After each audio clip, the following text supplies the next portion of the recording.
Welcome back to Nick Lenz's Comic Corner, Classic Class Non-Classic. This is episode number 2678 and Doubleshot number 2572. Now, we're back to a particular series I have not discussed in quite some time. That being Marvel Team Up. We're discussing the second trade for this one, Master of the Ring. Basically, some interesting set of issues for this one. The first issue is a team between Spider-Man and Moon Knight. By the way, all the issues are written by Robert Kirkman. Artwork is by Scott Nellens. Mostly put, we still do with the Titanium stuff here. It's a background thing. It's mostly them taking on the Ringmaster and deal with Spider-Man and Mary Jane when they were married for the bullcrap that was One More Day. Take care of the Constrictor. But interesting issue per se with Moon Knight. I'm surprised that Marvel didn't throw this in a Moon Knight trade. And then comes the issue that I think a lot of people really wanted me to talk about when it comes to this run. That being Punisher meets Blade. Yes. Punisher, a guy who kills criminals. Blade, a guy who kills vampires. Yep. So basically this is a weird thing. So we have this gang meeting with a group of vampires. You see Blade on top of a roof where he's very beefy.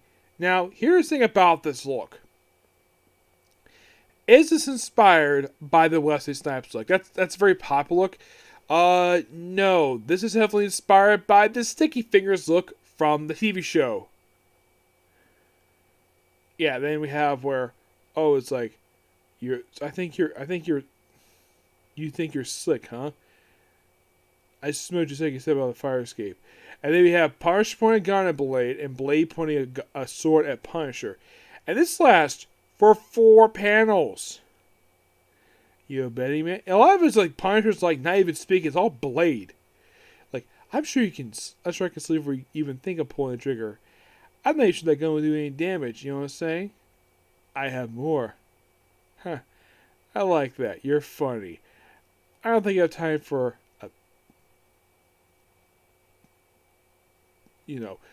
Anyhow, go ahead, pull a trigger. These guys below will love the heads. Love the heads up when we arrive in the scene. Blade puts the sword away.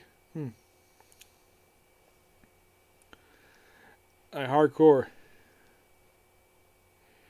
And Punisher asks, what are you doing? I'm here to kill the vampires. Don't you know what I am? The Punisher's like, I don't care. And shoots him. He's like, now why would you do something stupid like that? Kevlar. Huh? Nut job? You got some in your head? Makes it look like you're wearing a helmet? He's like, and then he apparently brings out his freaking fangs. And Talos basically tries to interrupt it. He watches the whole thing. And they just begin to chat for quite a while. Like talking. He's like about to fight him. Yeah, and apparently Punisher does not care the fact he's freaking Blade. And then Talos comes in and basically wrecks the party with freaking Sunfire. Yes, Sunfire. And it's like, nope. And they kill each other, and then Blade and Punisher are like, what? And you're like, what's the point of this team up? But the best thing about this book is the interaction between Punisher and Blade. Next issue is Luke Cage and Daredevil. Yep.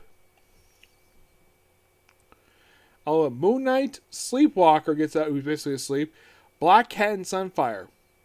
Yep, that's literally the team of this one. And the very next issue involves Captain America about Tellus. And apparently, despite the fact that he caused a lot of attacks, he wants to help. And they're like, nope, beat him up and then put him in an insane asylum. But that's kind of the issues in a nutshell. But I do find these issues kind of fun. I do enjoy them.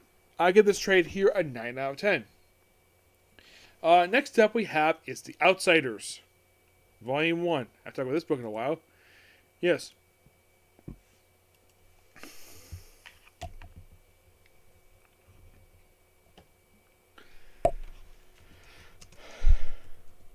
Now this book I'm actually going to be discussing issues 15 through 24, which is the last, like, 10 issues of the book, along with the special they have for the series. Yep.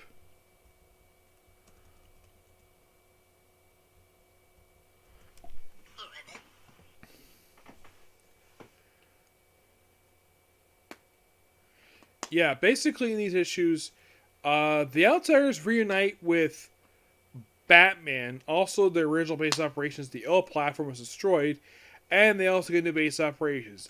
Batcave East, which kind of means their base throughout the remainder of the book.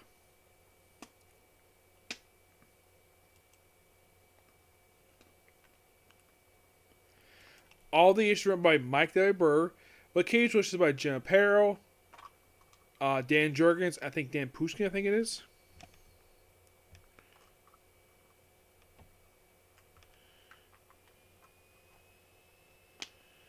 Like, is there any issues where the Outsiders get captured, per se? Well, they kind of do.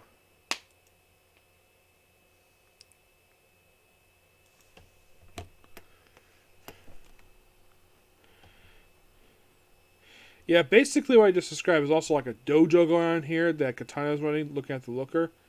Yeah, by the way, the line of this book is basically, this first issue is just Looker, Metamorpho, Katana, Geoforce, Black Lightning, and Halo. Yep.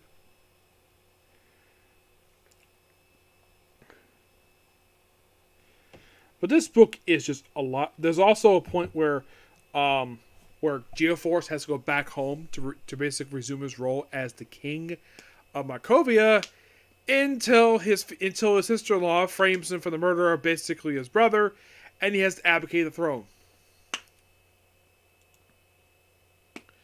Yep. Now, aside from when does Batman return per se in this book? I think he returns by issue like 20. I think he does. Yeah, and also the fact that now who destroys basically their base? I think it's one of the villains of the book. Mm-hmm.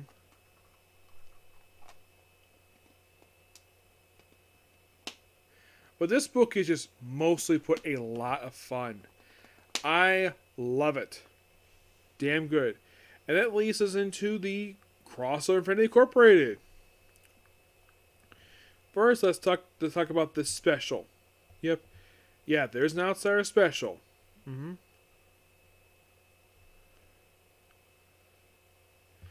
Which involves team up with Infinity Incorporated. Yep. Infinity Incorporated. Well, most of it, it's a two-parter taking on this guy, this Baron, and also on the 4th of July in here as well. Infinity Inc., if you don't know what this group is, Infinity Inc. is comprised of the famous offspring of the founding members of the JSA. We have Obsidian and Jade, the children of the Alan Scott Green Lantern. We have Nucleon, who at the time thought he was the son of Al Pritt. The actual Al Pritt this debuted in the 1990s.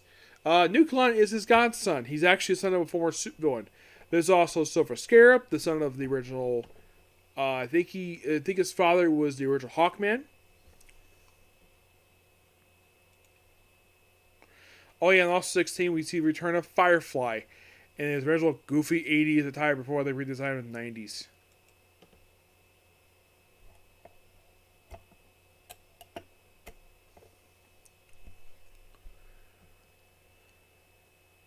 Yeah, and they also did Eclipso in here too. Yes, Eclipso. Yeah, and also 17 is the one where they reunite with Batman. Does he kind of become part of the team? He kind of does. Remainder of the book. He's not the lead of the team. That's Geoforce.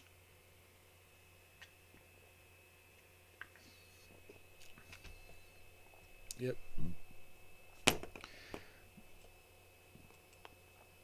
Yeah, and also they're joined the book by... They're led by Skyman, formerly the Star Spangled Kid. And at this point, they're basically living with Mr. Bones. Those familiar with the guy from DEO, this is Director Bones. Yep, it's Director Bones. Also, the book has a guest appearance by Booster Gold. Yeah. Oh yeah, they also have to deal with The Massive Disaster in this book. Yep. Yeah, they make a return in this book. Mm-hmm.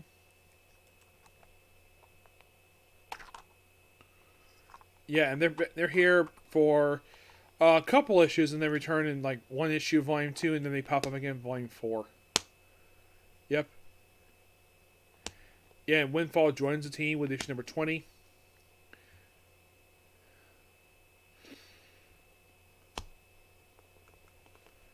If you're curious though about Batcave West, Batcave West is actually introduced in Outsiders number 19, and it's basically Batman on the West Coast. That's most important what the book is. Mm-hmm.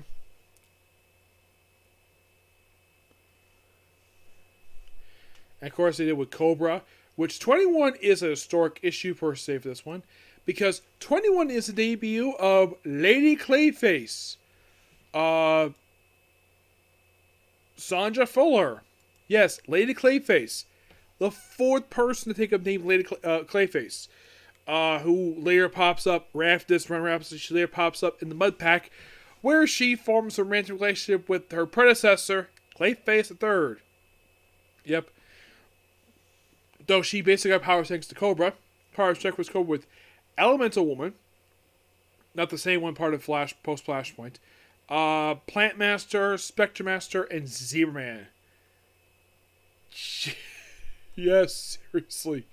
That is the name of these people. And they're here for just a couple issues. This is just this two-parter. And then, like, they popped up one issue of the following volume. And they weren't seen again until Infinite Crisis number 7. Oh, seriously. So, yeah. Also, Simon Stagg is the book, too.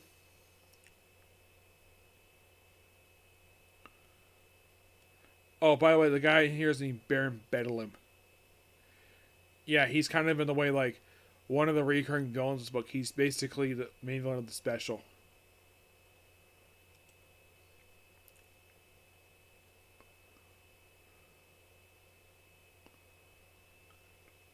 Though you think it's him, but actually it's somebody else.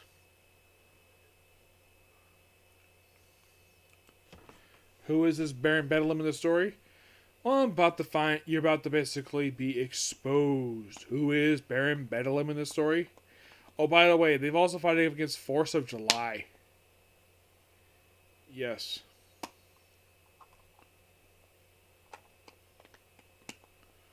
Yeah, Baron Bedlam was actually briefly dead at one point. So, yeah, it turns out that this Baron Bedlam is the Psycho Pirate. Yes, one of the guys who remembers Crisis on Infinite Earths. Yep, and this continued in the crossover with Infinity Inc. Yeah, and at this point, Infinity Inc. is comprised of Brainwave. His father was a suit villain. Fury. Her real name is Apollo Trevor. Pre-Crisis, her mother was the Earth 2 Wonder Woman. Post-Crisis, they renamed it to where she's daughter of another Fury as part of a weird retcon with her. Jade and Obsidian. There's also Wildcat II. Yolanda. Yolanda is the original Wildcat's goddaughter. Not his daughter, his goddaughter. Who died and then was brought back in the current continuity. Skyman was former Star Spangled Kid, and Mr. Bones is currently now Director Bones. Yep. Yeah, the Force of July is basically just a military group who thinks he's there for the country, but they're just basically villains. Yeah, they basically made the first appearance in, believe it or not, Outsiders, basically in the end of Batman and the Outsiders. That was basically their debut, and then they returned for a few issues of the Outsiders. They returned in issue 23 in this special, and then after this, they're popped up in Suicide Squad. They popped up in issues of Green Arrow. Yes, the Force of July appears in Green Arrow. As for why, I don't know why.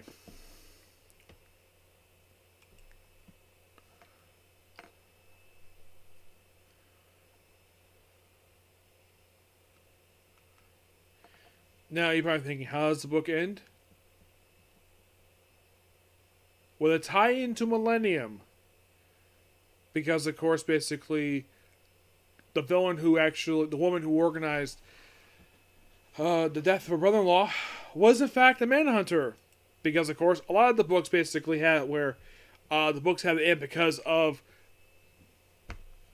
manhunters. And by the way, not the only book canceled because of Millennium. Oh no.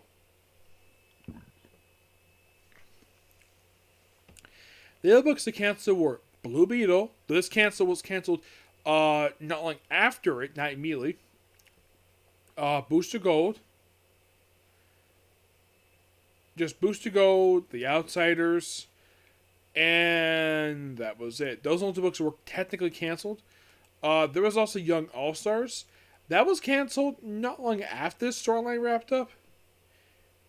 Actually, it lasted a little bit longer, but yeah, it's kind of weird though, the fact that only just Booster Goat and The Outsiders ended with this thing. Yeah, but I love this book. It's amazing. I give this book a 10 out of 10. Also, these last few issues are drawn by Eric Larson. You know, the guy who created Savage Dragon. Yep. But great books overall. I give Outsiders issues number 15 to 28 a 10 out of 10. I give the special same rating, 1150 annual rating special. So that's pretty much it for the first volume. Final thoughts on volume 1. An amazing volume. Not a bad issue, this whole book. Mike Dearborn does an excellent job with this book, per se. And it feels like a great continuation of the Batman the Outsiders book. Next for Outsiders comes Volume 2 for the book, which was published in the 1990s. I like the first volume, which is really, really good. Second volume was published from 1990 to 1995. It lasted for a couple years. And did it have a special? No. An annual? Nope. Just the issues. I'll discuss those next time. But the book itself does debut a character who, it's quite surprising this character exists. But I will be discussing that character.